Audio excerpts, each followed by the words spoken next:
Woi, kurang tak kurang. Kadang burung pencahayaannya kurang. Kayak burung.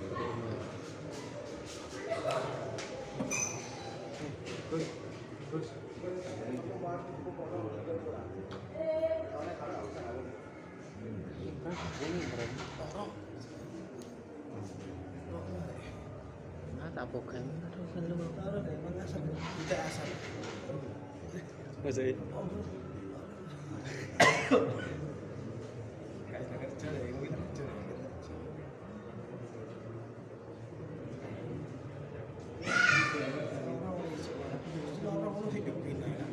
Masa ini? Turu kan subuh. Kayak turu? Lama, zuhur sampai asar ya? Spin. Nyepin jam. Kak sholat ya?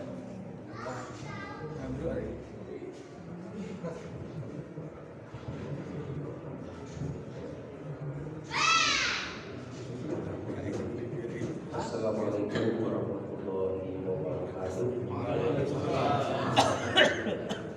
Innal hamdalillah nahmaduhu wa nasta'inuhu wa nastaghfiruh wa na'udzu billahi min shururi anfusina wa min sayyiati a'malina. Man yahdihillahu fala mudilla lahu wa man yudlil fala hadiya lahu. Wa asyhadu an la ilaha illallah wahdahu la syarika lahu wa asyhadu anna Muhammadan abduhu wa rasuluh. Allahumma shalli wa sallim ala nabiyyina Muhammad wa ala alihi wa ashabihi wa man tabi'ahum bi ihsanin ila yaumil din. Amma ba'd. Kaum muslimin dan muslimat jamaah salat maghrib Masjid Al-Amin yang dimuliakan oleh Allah Subhanahu wa taala.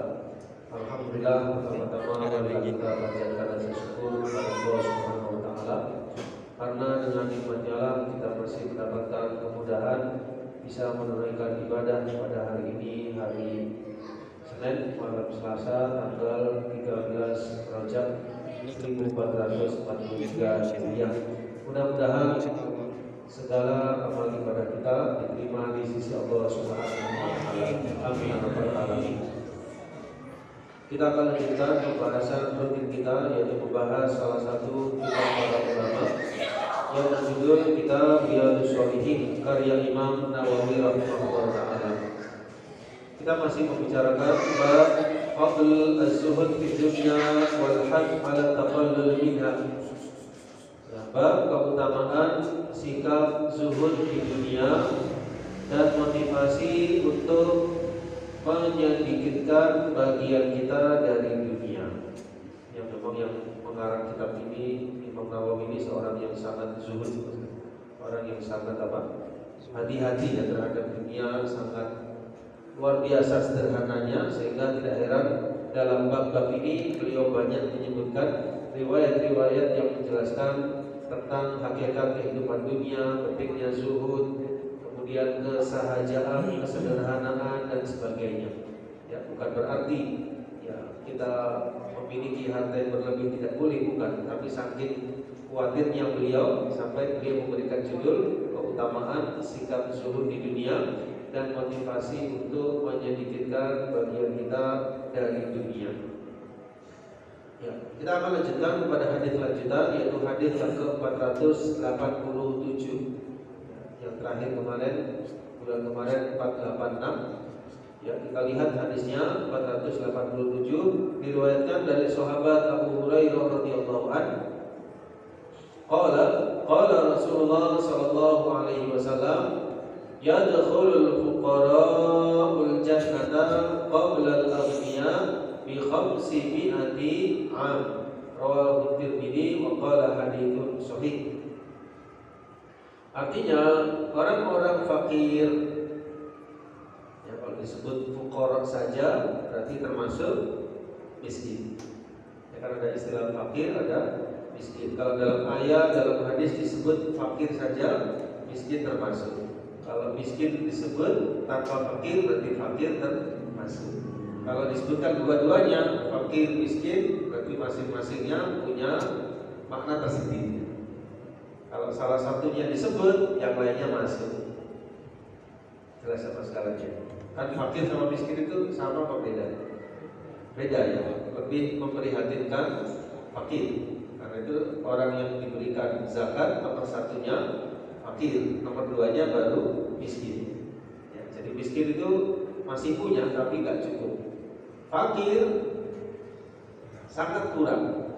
Ya, misalnya kalau boleh saya beri contoh sederhana, misalnya ada satu keluarga kebutuhan hariannya, misalnya dia punya istri, punya anak, misalnya 50.000 untuk belanjanya misalnya. Kemudian dia punyanya hanya 30.000, kurang berarti. Nah, ini orang miskin. Seandainya dia punyanya hanya 10.000, fakir. Atau nggak punya sama sekali, fakir. Tapi kalau punya kurang lebih 2/3 dari kebutuhan, kurang lebihnya ya 2/3-nya misalnya, atau setengahnya, maka masuk miskin. Kalau hanya 1/3 atau kurang, atau bahkan nggak punya, fakir. Kalau lebih, kebutuhannya 50.000 sehari, dia punyanya 100.000, 200.000, bahkan lebih, ya orang mampu. Jelas ya sama sekalian, orang apa? Mampu. Demikian. Ya dakhulul fuqara, orang-orang fakir akan masuk ke dalam surga ya di hari kiamat nanti. Qablal aghniya, sebelum orang-orang kaya 500 tahun sebelumnya. Ini bunyi hadisnya. Orang-orang fakir akan masuk surga sebelum orang kaya 500 tahun. Maksudnya sebelumnya. Ya, ini hadisnya riwayat Imam Tirmidzi. Nah, orang fakir yang mana sama sekalian? Tentu orang fakir yang muslim. Ya, karena syarat mutlak untuk masuk surga dia orang yang beriman, dia seorang muslim. Nah, kemudian di sini fakir orang muslim. Yang satu lagi orang kaya muslim. Ya, kira-kira kalau dihisab sama sekalian, mana yang lebih lama hisabnya? Orang yang kaya, karena dia punya harta. Nah, harta itu diperiksa. Allah SWT akan melihat harta orang tersebut dan akan menghisapnya. Dan nanti ketika dibangkitkan di padang mahsyar ada kurang lebih 5 pertanyaan tentang umur, tentang masa muda, tentang harta, ya dari mana didapatkannya, kemana dibelanjakan, kemudian tentang badannya untuk apa dirusakkan. Nah, kalau orang itu fakir atau miskin, ya hartanya sedikit, yang diperiksa hanya sedikit. Kalau orangnya kaya, yang diperiksa banyak. Tapi kalau dia orang yang kaya, muslim, dia paham tentang masalah agama, dia hartanya dari yang halal, ya selamat. Ya, tapi tetap diperiksa. Ya, tentu yang diperiksa di sini ada yang hisaban asiro, ada yang hisaban yasiro. Jadi orang dihisab itu ada yang berat hisabnya, ada yang mudah, ada yang tidak dihisab. Nah, yang tidak dihisab siapa? Ya mereka yang masuk surga tanpa hisab, tak pakai dihisab.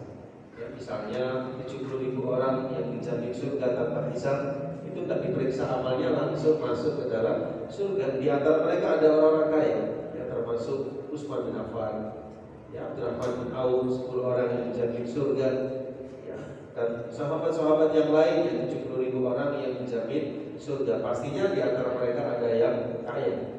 Ya. Saya tadi mendengarkan uraian dari Profesor Dr. Khalid Al-Musri ya tentang hadis ini. Ya, kesimpulan yang beliau sampaikan, miskin dan kaya ini bukan tolok ukurnya, tapi tolok ukur dalam pandangan Allah bagaimana orangnya. Apakah dengan kefakirannya dia sabar? Apakah dengan kekayaannya dia syukur? Apakah dia sebagai orang yang fakir menjadi seorang fakir yang berkualitas, dia bersabar, dia seorang muslim? Apakah dengan kekayaannya dia gunakan untuk kebaikan atau sebaliknya? Jelas ya sama sekalian. Jadi di sini keadaannya sama, fakir maupun kaya sama. Tidak ada kelebihannya, tidak ada kekurangannya. Tinggal orangnya bagaimana. Kalau orangnya bertakwa, orangnya menggunakan hartanya untuk kebaikan, maka bisa jadi dia lebih afdal daripada al-fakir. Kan gitu ya. Misalnya ada orang yang diberikan kekayaan, dia gunakan hartanya untuk kebaikan, berinfak dan sebagainya. Yang satu lagi seorang yang tidak memiliki harta, tidak bisa berinfak sebagaimana orang yang pertama tadi. Kira-kira lebih banyak mana pahalanya sama sekalian?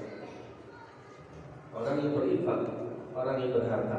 Kecuali kalau orang yang fakir ini mengangan-angankan seperti orang yang kaya tadi. Ya Allah, saya ingin memiliki harta seperti fulan. Kalau saya punya harta seperti fulan, saya akan menginfakkan seperti fulan. Maka insya Allah derajatnya, pahalanya sama di sisi Allah Subhanahu Wa Taala. Sebaliknya juga sama. Misalnya ada orang yang memiliki harta dia gunakan untuk kemaksiatan. Lalu ada orang yang tidak punya harta, dia melihat, wah, kalau saya punya harta seperti fulan, saya akan menggunakan hartaku untuk kemaksiatan seperti halnya fulan. Saya akan gunakan untuk hal-hal yang tidak bermanfaat, yang sifatnya dosa, bersenang-senang, kemaksiatan seperti fulan persis. Kalau saya punya harta, orang ini dalam pandangan Allah dosanya sama. Meskipun yang fakir ini tidak melakukan, tapi niatannya menyampaikan kepada dosa orang yang sudah menggunakan hartanya pada jalan yang haram. Ya, karena itu berangan-angan juga perlu hati-hati. Angan-angankanlah yang baik-baik, jangan sampai mengangankan yang tidak baik. Ya, sama dengan orang yang haji misalnya, sekali. Ada orang kaya haji, dia dapat pahala karena dia ikhlas misalnya. Ada orang fakir nggak bisa haji seumur hidup. Misalnya, seumpama. Tapi orang fakir ini berangan-angan, oh, seumpama saya punya harta seperti fulan, saya akan haji seperti dia. Insya Allah pahalanya sama. Karena yang ditakdirkan dia fakir siapa? Allah Subhanahu Wa Taala. Jadi Allah itu melihat niatan hambanya. Pernah dulu di masa Nabi SAW ada pasukan jihad fisabilillah. Di tengah jalan Nabi SAW menjelaskan bahwa saya di Madinah itu ada orang-orang, ada para sahabat yang tidaklah kita melewati jalan, tidaklah melewati lembah kecuali mereka akan bersama kita. Yang menghalangi mereka adalah uzur, sakit dan sebagainya. Seandainya nggak sakit pasti bersama kita. Nah, pahalanya sama di sisi Allah Subhanahu Wa Taala. Sama juga dengan orang yang mau tidur malam, dia berniat, ya Allah saya ingin salat tahajud di penghujung malam. Ya mungkin karena capek lelah, dia kelewatan, dia bangunnya pas subuh. Itu insya Allah dia juga mendapatkan pahala sholat malam karena dia sudah niat di dalam hatinya ingin bangun malam. Beda halnya dengan orang yang tidak berniat, nggak ada niatan sama sekali, dia langsung tidur, maka di sini mubah, tidak berpahala, tidak berdosa. Tapi orang yang berniat, maka seandainya dia lakukan dia berpahala, kalau tidak dia lakukan karena sesuatu hal terlewat, maka insya Allah termasuk mendapatkan pahalanya. Baik, kita perhatikan jamaah sekalian, dalam hadis ini ada beberapa faedah yang bisa kita ambil. Yang pertama adalah fadlul fuqara ma'al amal sholih 'alal aghniya ma'al isyan. Kata Syekh Salim Al-Hilali hafizahullah taala, keutamaan orang-orang yang fakir disertai dengan amal sholih melebihi orang yang kaya disertai kemaksiatan. Maksudnya kalau misalnya orang ini fakir tapi beramal soleh, lebih baik daripada orang kaya yang bermaksiat. Nah, tinggal masalahnya kalau orang fakir ini amal soleh, orang kayanya juga beramal soleh, mana yang lebih baik? Allah yang Maha Tahu. Itu ada kitabnya khusus, ada kitabnya Imam Ibnu Qayyim, judulnya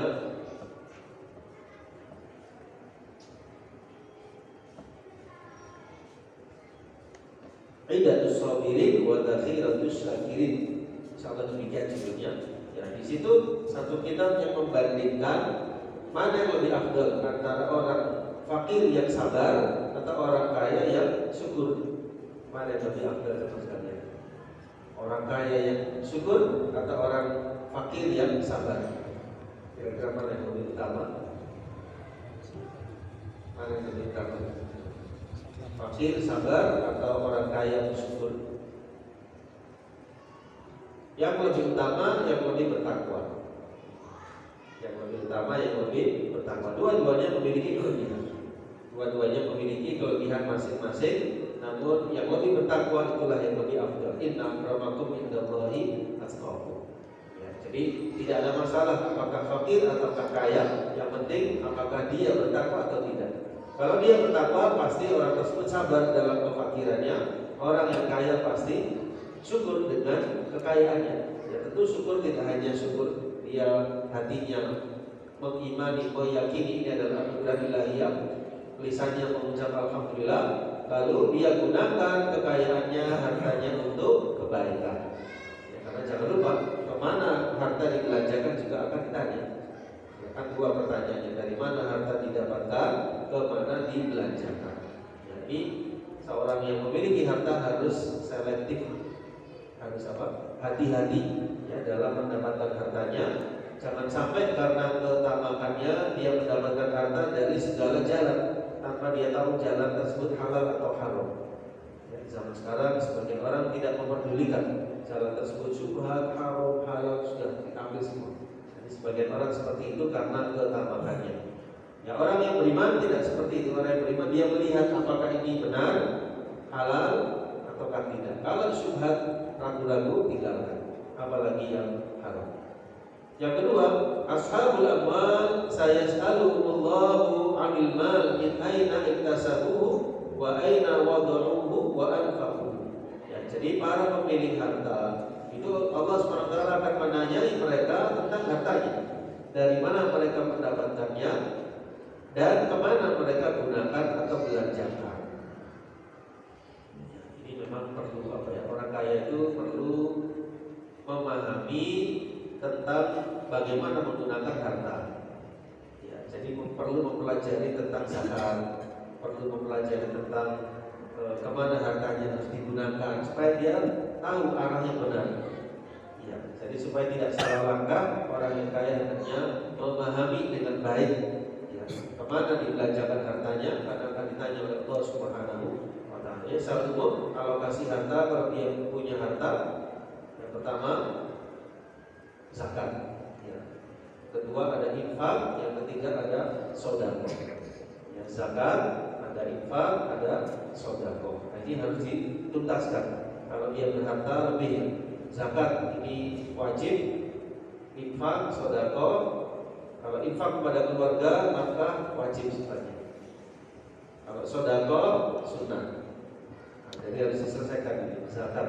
Bagaimana dia berzakat? Berapa harta yang dia miliki, kapan dia berzakat, bagaimana nisab, haul dan seterusnya, maka dia harus belajar tentang zakat. Ya, sama dengan orang mau haji. Orang mau haji harus belajar tentang haji. Orang mau sholat harus paham tentang sholat. Demikian pula orang yang berharta. Termasuk juga kalau dia pedagang, dia pengusaha dan sebagainya harus paham dia. Apakah perdagangan yang dia lakukan itu sudah benar atau bagaimana? Dia harus paham. Ya, jadi seorang pedagang itu harus paham tentang bagaimana jual beli dalam Islam. Ya, misalnya orang yang berjual beli, seorang yang menjual sebuah barang tidak boleh untuk menjual barang yang meraih keuntungan tapi merugikan yang beli. Misalnya seperti itu. Atau dia menyembunyikan cacat aib yang ada pada barangnya dan sebagainya. Ini dibahas lebih luas dalam fikih tentang muamalah. Baik. Kemudian yang terakhir, yang bagi 'alal 'abdi an ya'khudha minad dunya ma yuballighuhu al-mahal wad dar al-akhirah. Jadi selayaknya bagi seorang hamba untuk mengambil dari dunia ini seperlunya saja dan untuk kehidupan akhirat. Jadi seorang yang hidup di dunia hanya dia mengambil dari bagian dunia ini secukupnya saja untuk persiapannya menghadapi kehidupan akhirat. Apakah berarti tidak boleh untuk memiliki harta lebih? Boleh. Boleh. Asalkan dia hati-hati. Para sahabat beragam, ada yang fuqara, ada yang kaya. Ya, misalnya yang kaya Abdurrahman bin Auf, ya, Utsman bin Affan. Tapi dengan kekayaannya mereka masuk surga. Ya, dijamin 10 orang dijamin surga, di antaranya Abdurrahman bin Auf dan Utsman bin Affan. Ada yang fuqara, ya, seperti Ashabus Suffah. Mereka tidak punya rumah sampai tinggalnya di masjid, ya, disebut Ashabus Suffah. Ada yang dalam keadaan biasa-biasa. Beragam keadaan para sahabat. Nabi SAW termasuk mereka yang sangat bersahaja. Sallallahu alaihi wasallam. Ya, jadi boleh seseorang untuk memiliki harta yang lebih, kekayaan, tapi hendaknya dia harus hati-hati, jangan sampai melalaikannya dari apa? Ibadah.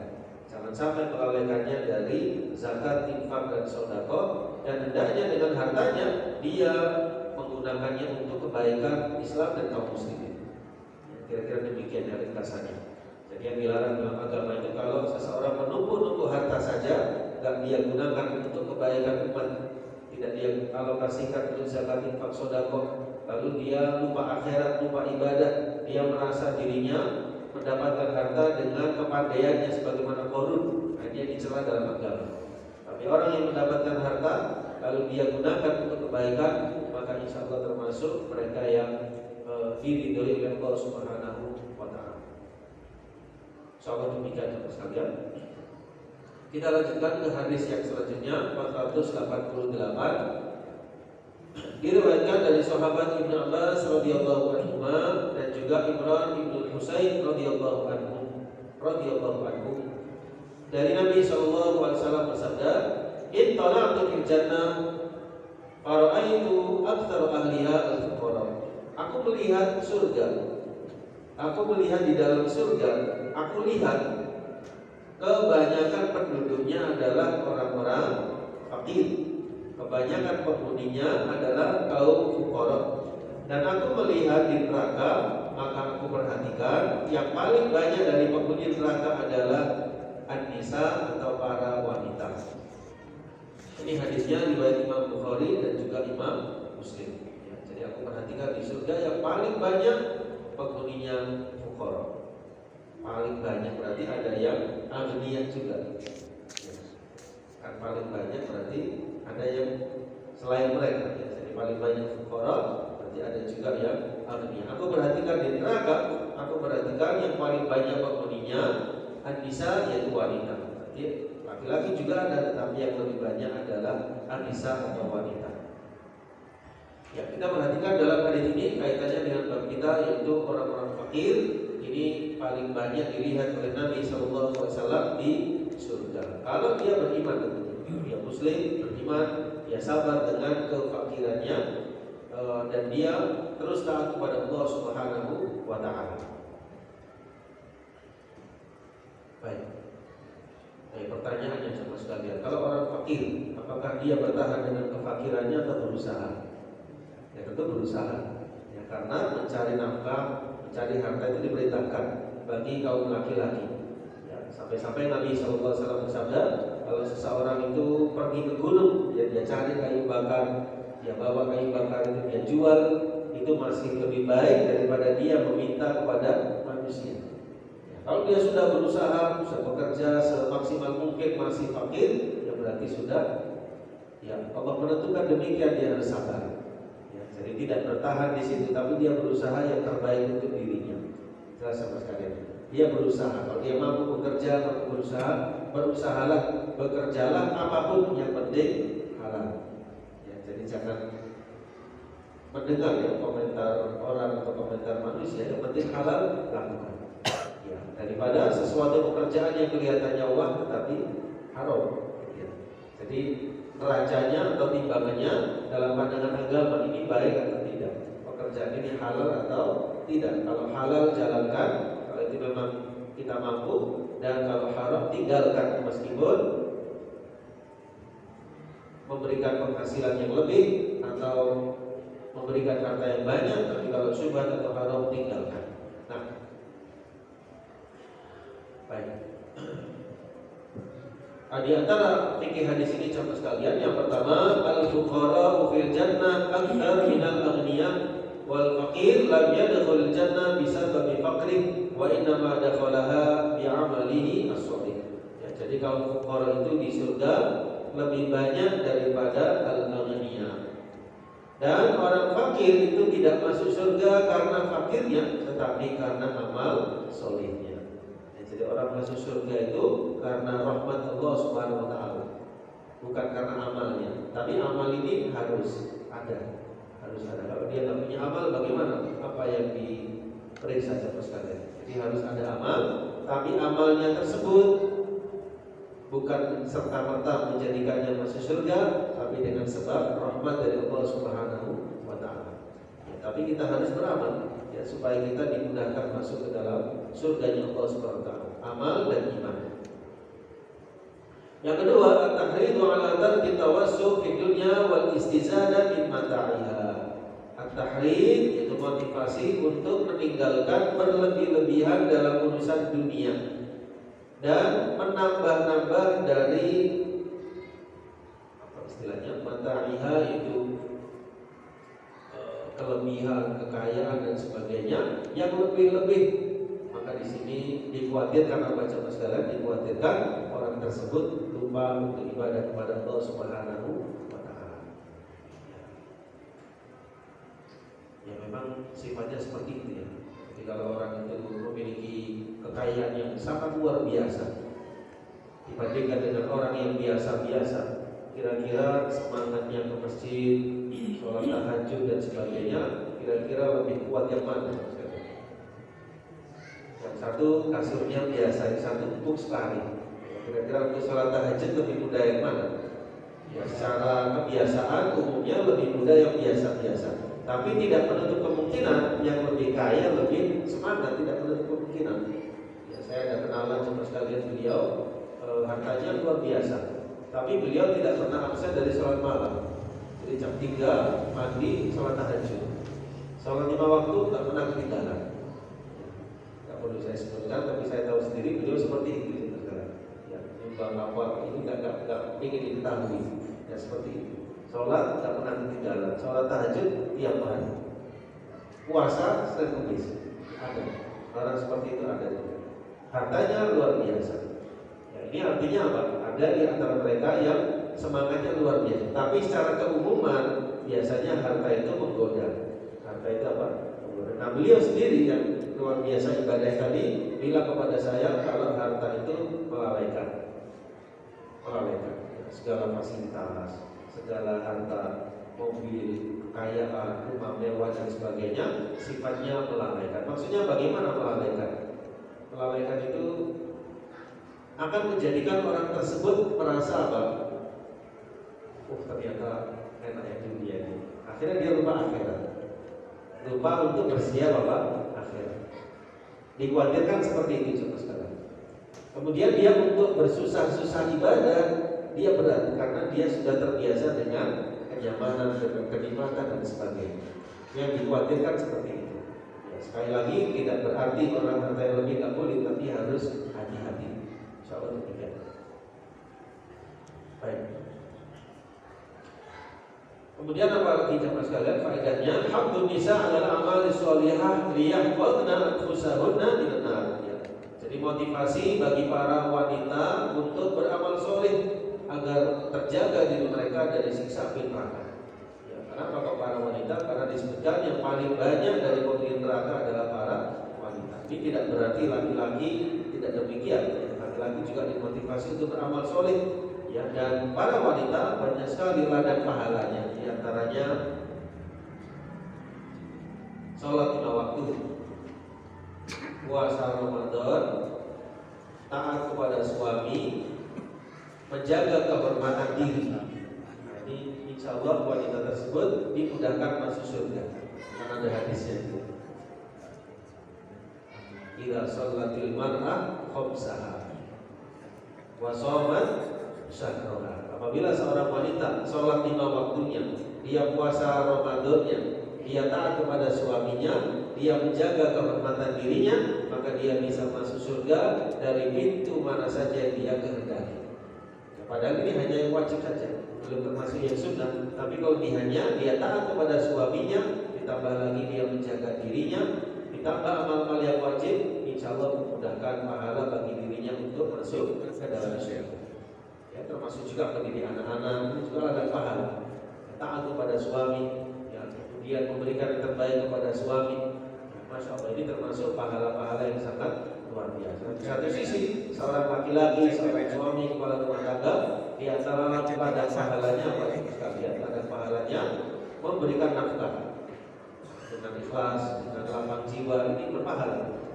Jadi kita bekerja setiap hari itu tidak sia-sia, ada nilai pahalanya. Kalau kita niatkan, ya kalau saya bekerja ini untuk mencari nafkah saya berikan kepada keluarga, maka insya Allah nantinya kita, capainya kita ada pahalanya di sisi Allah Subhanahu Wa Taala.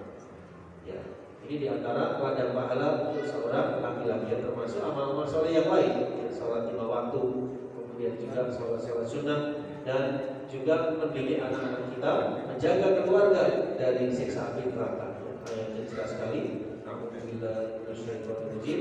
Ya ayyuhalladzina amanu qu anfusakum wa ahlikum. Nah, wahai orang-orang beriman, jagalah diri kalian dan keluarga kalian dari siksa api neraka. Yang terakhir, al-jannatu wan naru makhluqatani mawjudatani. Surga dan neraka adalah dua makhluk yang sudah ada. Di mana? Allah yang Maha tahu. Tapi kita yakin surga benar adanya, neraka benar adanya, dan sudah ada, sudah diciptakan. Jadi kalau kita perhatikan dalam ayat menggunakan lafaz u'iddat. U'iddat itu telah disediakan.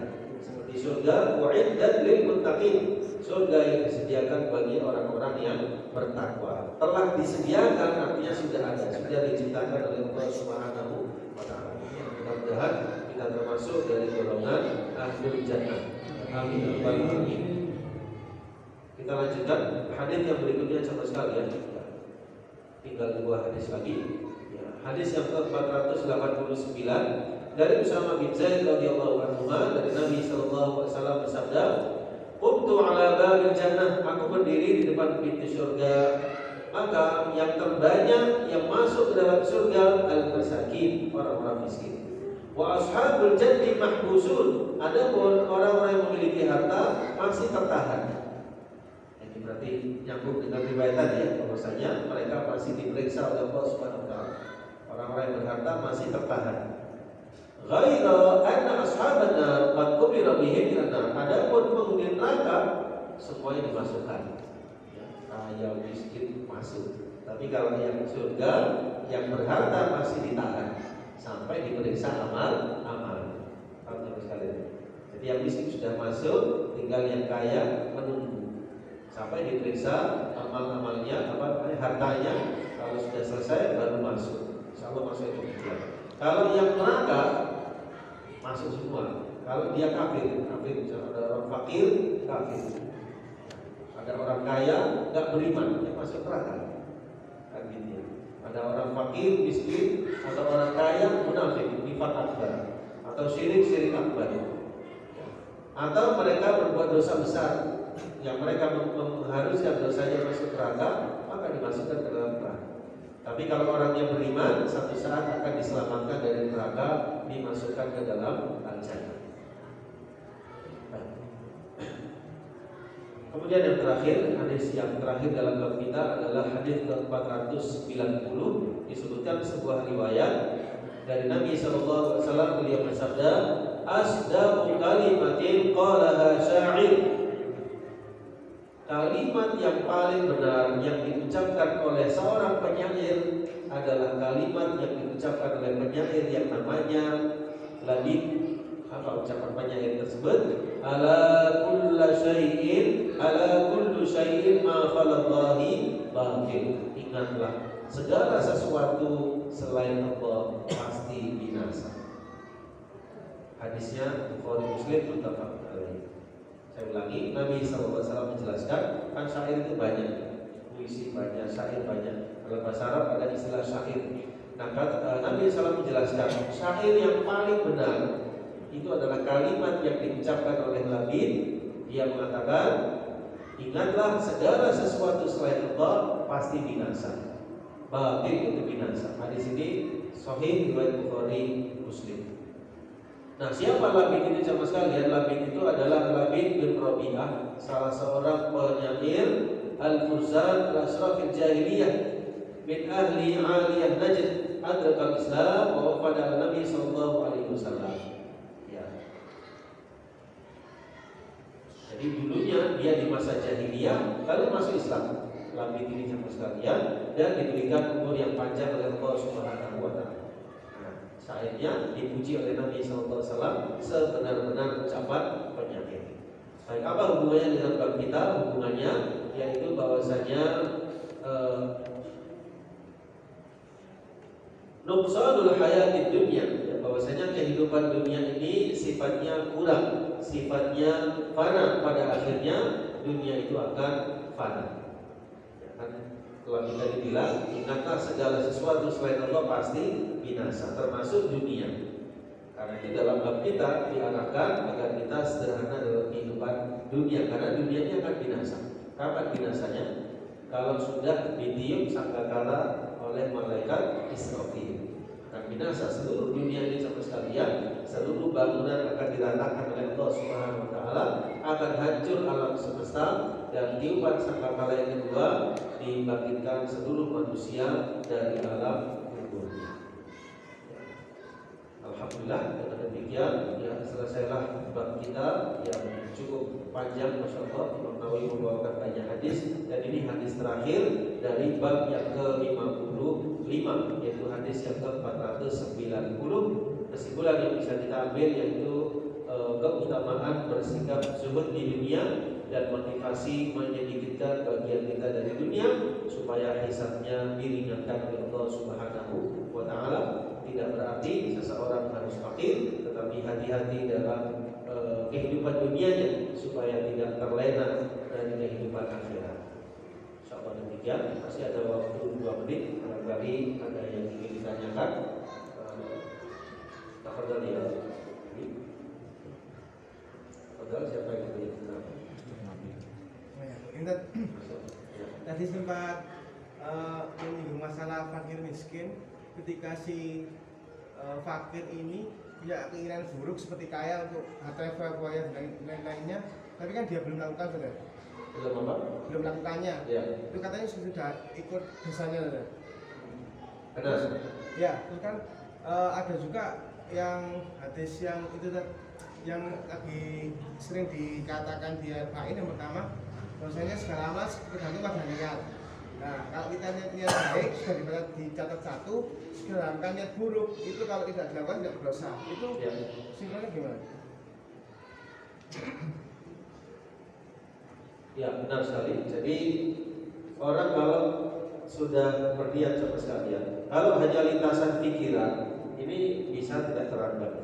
Tapi kalau sudah bertekad kuat, bisa jadi teranggap di sisi Allah Subhanahu wa taala. Ada hadis, "Idza taqal musliman bisayfayhima fal qatil wal maqtul finnar." Apabila ada 2 orang muslim yang saling berbunuh-bunuhan, maka yang membunuh dan yang dibunuh sama-sama masuk neraka. Lalu para sahabat tanya, "Ya Rasul, ini orang yang bunuh wajar masuk neraka, yang dibunuh kok masuk neraka juga?" Maka Nabi SAW menjelaskan, sesungguhnya dia juga berusaha untuk bunuh lawannya tadi atau temannya tadi, tapi keduluan saja. Innahu kana harisan ala qatli sahibi. Sesungguhnya dia juga kepingin bunuh orang yang satunya, tapi keduluan. Jelas ya? Ya. Jadi sama juga dengan ini. Orang menginginkan, mengangan-angankan kebaikan seseorang, bisa jadi sampai kalau dia azam tekadnya kuat. Misalnya ada orang mikir, kalau saya jadi pejabat, waliyadzubillah saya akan korupsi. Seumur hidup dia nggak jadi pejabat, itu bisa jadi dia sama dosanya dengan yang korupsi tadi.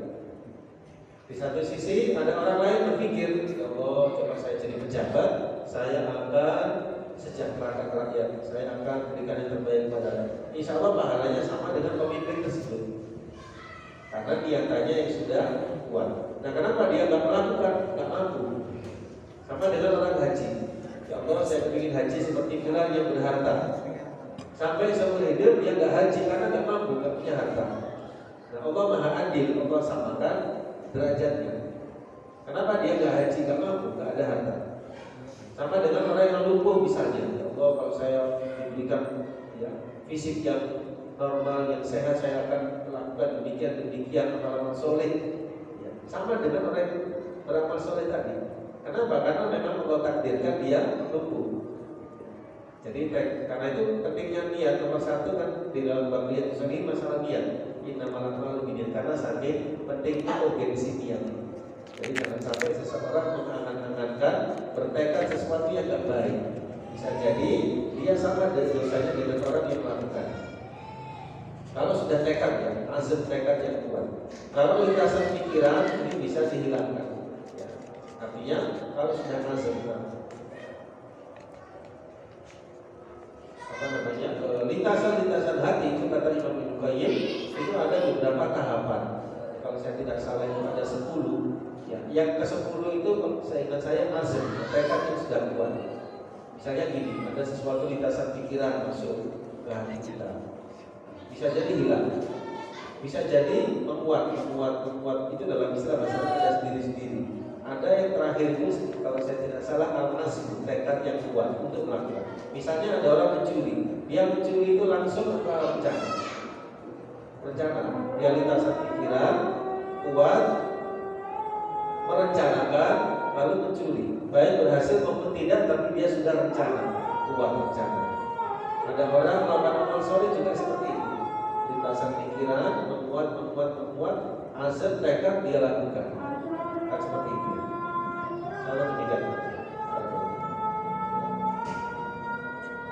kita itu kan kita dengarkan pertanyaan kedua.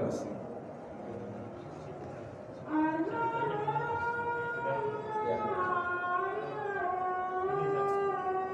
Disebutkan di dalam hadis Nabi itu melihat orang yang fakir Ya. sama wanita dalam neraka. Ya. Apakah orang-orang itu orang yang sudah meninggal sebelum Nabi atau itu orang yang sekarang masih hidup? Ya, Allah akan bisawab khabar yang Allah SWT mudahkan bagi Nabi-Nya SAW untuk melihat di antaranya dalam peristiwa Isra Mi'raj misalnya Nabi SAW melihat. Tetapi tentu ini tidak berarti orang karena belum ada yang masuk surga, belum ada yang masuk neraka. Belum ada, tapi di hari kiamat baru masuk surga, masuk neraka. Tapi digambarkan oleh Allah SWT diperlihatkan. Ya, bagaimana penggambarannya Allah alam. Tapi Nabi melihat. Jelas ya.